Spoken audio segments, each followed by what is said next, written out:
지난 멤버십 라이브 방송하는데 우리 구독자님들께서 이 JNTC 회사가 어떤 대형 리딩 업체에서 이 종목을 추천했다라고 말씀을 하시더라고요. 근데 그것도 전 맞는 말이라고 생각을 하는 게 뭐냐면,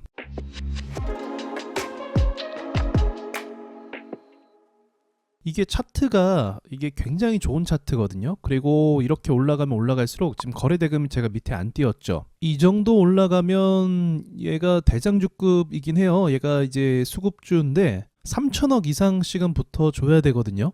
지금도 오늘 오전에 이렇게 오르고 어제도 오르고 그러면 신고가 찍을 때마다 거래대금이 몇십억씩 들어와서 이미 오전에 몇백억 이상은 채워져 있었어야 돼요. 그래도 한 500억 정도 신고가 행진 가면은 오전장에 수급 조금만 싸도 500억 정도는 발생을 하죠. 단타 자금들이랑 섞여서. 근데 진짜 이런 경우도 저는 거의 못 봤는데 한 두 번째인가? 자, 거래대금을 보면은 오를 때는 거래대금이 많이 붙었어요. 그리고 나서 보합 줄 때부터 거래대금이 지금 굉장히 많이 줄어든 상태입니다. 그리고 신고가가 올라가면 보통 종목들은 찌르고 거래 대금이 터지게 되어 있거든요. 그런데 이 종목은 보시면 오를 때 이제 오르는 시점 있잖아요. 돌파하는 시점에 돈이 안 붙어요. 8억? 이건 말이 안 되거든요. 그리고 나서 투매가 또 나왔어요. 투매는 그 전에 봤었던 선익 시스템하고 똑같은 거죠. 선익 시스템도 마이너스 10% 이렇게 밀어버렸잖아요. 그래서 JNTC를 또 검색을 해보니까 방금 투매가 나오기 전에 유리기판 반도체용 개발 성공했다라는 이런 호재성 기사까지 나왔어요. 그리고 나서 신고가, 그리고 나서 폭락.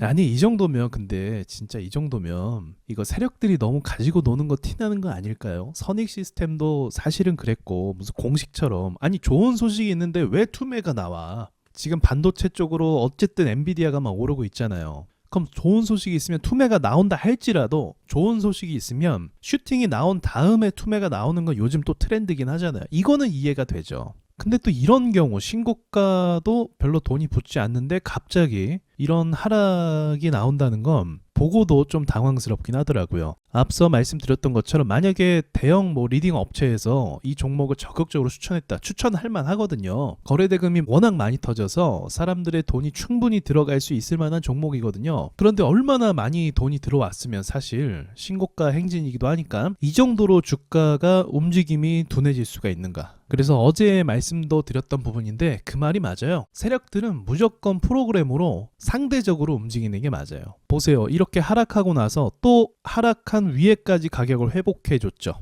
선익 시스템도 똑같았죠. 자, 6월 24일 날 말씀드렸던 선익 시스템도 하방 VI 가고 나서 그 위에까지 회복을 해줬어요. 이 패턴이 너무 똑같았어요. 그러니까 제 판단에는 개미를 엄청나게 털기 위해서 아주 극단적인 방법까지도 사용하는 것 같다. 그래서 JNTC는 개미가 털리지 않으면 오를 수가 없겠구나라는 생각이 들더라고요. 그러기 위해선 세력들이 개미를 털기 위해선 방법은 한 가지예요. 공포심을 주면 돼요. 공포감을 유발하면 되는 거거든요. 제가 볼 때는 JNTC 종목 자체가 상승할 때 이미 굉장히 좋았어요. 그래서 수급 단타 이런 종목 대상으로도 뽑히기도 하거든요. 근데 그 뒤에 움직임을 보면 흔드는 게 굉장히 심해요. 그렇기 때문에 며칠 전까지 상승하는 힘이 정말 강했단 말이에요. 그리고 나서 이 흔드는 게 지금도 흔들지만 앞으로도 흔드는 그 수치가 굉장히 심하지 않을까라고 예상을 합니다. 추가적으로 요즘에 이런 특징도 있어요. 시장을 많이 겪다 보면 시장이 안 좋을 때 사람들이 아무래도 손실을 많이 날 거 아니에요. 그러면 손실이 나고 나서 어떤 심리로 변화가 되냐면 지금처럼 이렇게 신고가로 크게 오르는 종목에 대해서 뇌동 매매를 하게 됩니다. 그리고 비중을 더 크게 싣게 돼요. 왜 비중을 더 크게 싣게 되면 과거의 손실을 만회하기 위해서 그런 거예요. 그래서 사람들이 손실이 많이 났을 것 같은 그런 시장에서 그 이후에 신고가를 가는 종목들이 더 심하게 폭락이 만들어지는 경우도 발생을 합니다. 지금 말씀드리는 순간 또 수급이 들어오고 있어요. 그러니까 지금도 이거 신고가 수급이거든요. 신고가를 가려면 이런 수급이 들어오긴 해야 돼요. 지금 돌파가 나오면서 슈팅이 나오면서 보시면 3% 슈팅이 나왔죠. 3% 급등하고 거래대금 붙고, 그러니까 이런 게 기본적으로 나와주는 게 맞는데 이런 거를 안 만들어주고 있었던 거죠. 근데 이제서야 한번 털고 나서 이런 그림을 또 만들어주는 거 보니까 확실히 세력들이 이걸 가지고 장난치는 게 맞습니다. 그러니까 이런 시점에서 신고가 가는 종목들을 좀 조심할 필요가 있습니다. 확실히 DI란 종목도 지금 굉장히 잘 오르고 힘도 좋거든요. 이 종목도 많이 흔들지 않을까라는 생각이 좀 들기도 해요. 그러니까 시장이 안 좋아 사람들이 손실을 보면 사람들이 엄청나게 매수를 하게 된다. 손실을 만회하기 위해서. 그래서 세력들이 더 흔들게 된다. 그러니까 조심하시길 바라겠습니다.